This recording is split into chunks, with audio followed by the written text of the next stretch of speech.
In the same breath, I would like to extend a warm welcome to Ms. Scriven, consultant from Level Perspective Limited of South Africa, whose services have been enlisted by the Tourism Authority to kickstart this project. Ms. Scriven has been entrusted with the responsibility of training a pool of local consultants and assist the tourist enterprises participating in the pilot scheme to obtain certification to the MS 165 2014 Sustainable Tourism. Ladies and gentlemen, as Minister of Tourism, it would be pertinent for me to highlight that over the last 4 decades, the tourism industry has experienced continued expansion and diversification to gradually emerge as a key pillar of the Mauritian economy. In fact, the story of tourism development in Mauritius over the last 40 years is a remarkable one on several scores.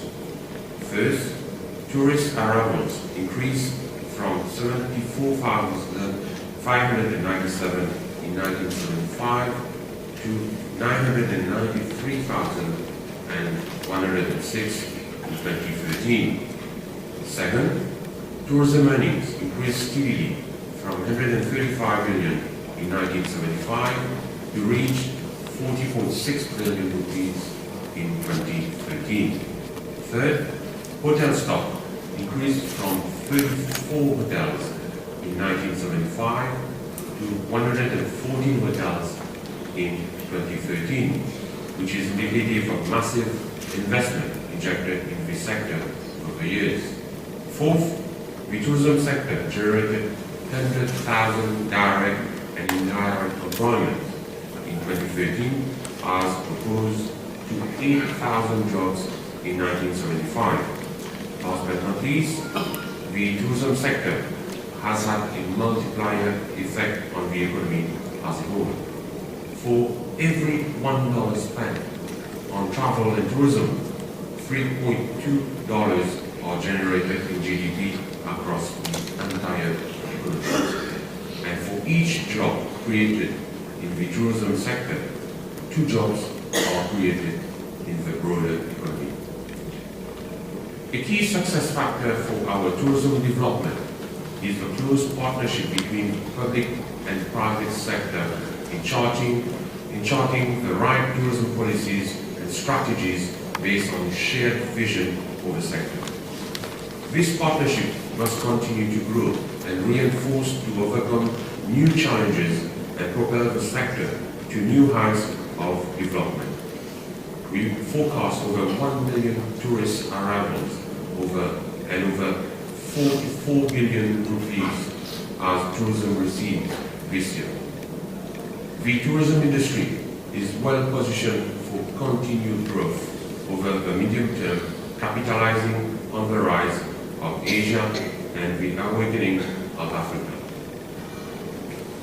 According to UNWTO's forecast, the strongest tourism growth will be recorded in Asia and the Pacific, and arrivals to Asia are expected to increase at about 5% per year until 2030.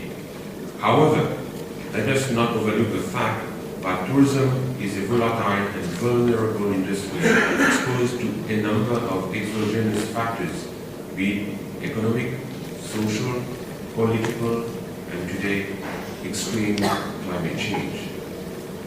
Ladies and gentlemen, today we are at the threshold of a new era where all economic fundamentals are being challenged, and climate change is redefining the mode of operation and production. In this context, the quest for sustainable tourism development is more than ever a matter of necessity and choice for survival in the global marketplace.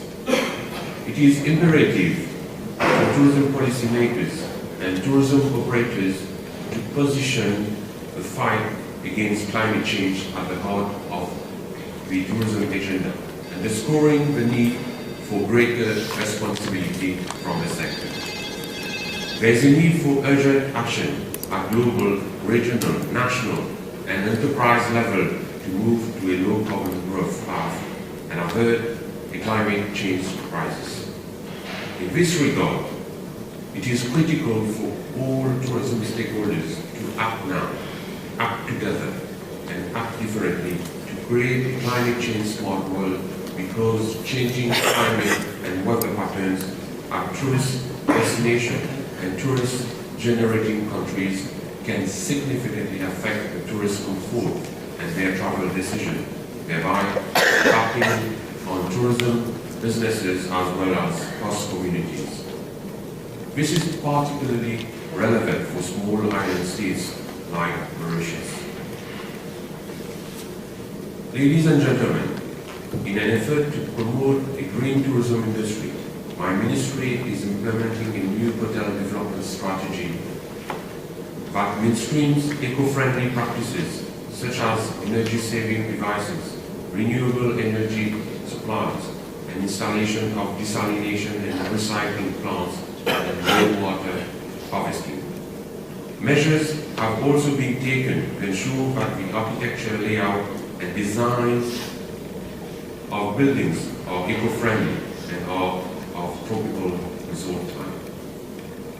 More recently, my ministry, in collaboration with the Mauritius Standard Bureau and in consultation with all stakeholders, developed a standard that is MS 165/2014, Sustainable Tourism, to support the tourism enterprises in their drive to be environmentally compliant. The Mauritian standard, which has been inspired from EcoWalk Africa and the Global Sustainable Tourism Criteria, provides the operators with a structured framework from mitigating the impact of tourism activities on the environment and managing scarce resources judiciously in an environmentally sustainable manner. The standard specifies the minimum requirements that tourism operators should seek to achieve to obtain an eco-label. All requirements for this standard are generic and applicable to all tourism businesses, regardless of their size, type, and location. The standard revolves around four main themes, namely sustainable management, social and economic benefits, cultural heritage values, and environmental respect. Ladies and gentlemen, several market studies in recent years have demonstrated sustained interest among consumers in tourism products and services that protect the environment.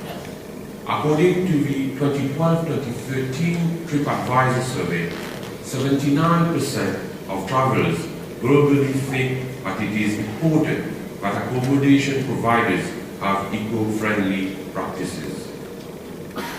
Hence, the benefits accruing of tourism businesses adopting an eco-label standard are meaningful in terms of enhanced corporate image, competitive advantage, increased business efficiency, a more diversified customer base, waste minimization, and above all higher profit. I exhort the business operators to take full advantage of the scheme and adopt the MS 165/2014 as a tool to mitigate the adverse effects of the activities on the environment. Government is fully conscious of the need to project Mauritius as a clean and green destination. As a small island economy, we have to leverage on factors to develop a brand image synonymous with sustainable production and consumption for competitive advantage. We are striving to protect our natural environment so that our attractiveness as a green island is not eroded with time. We must demonstrate unflinching commitment in promoting cleaner production, enhanced efficiency in the use of energy, and minimization of waste among essential conditions to foster sustainability in our economic development process. We should also capitalize on the 4 R's principles, namely reduce, reuse, recycle, and reprofit to better protect the environment and make judicious use of scarce and non-renewable resources. Ladies and gentlemen, what we need is a change in mindset so that our tourism sector becomes more environmentally responsible and includes environmental criteria right at their planning stage. In this way, the greening of the tourism industry can become a tangible reality. Ladies and gentlemen, for our next phase of tourism development, the adoption of cleaner and more efficient technologies is vital. It will not only enable the Mauritian destination to gain a competitive edge in the international market, which is becoming increasingly green conscious, but will also ensure a sustainable environment for our future generation. The organization of a workshop on sustainable tourism is most fitting and welcome, especially at a time when climate change is causing havocs and untold miseries in various parts of the world.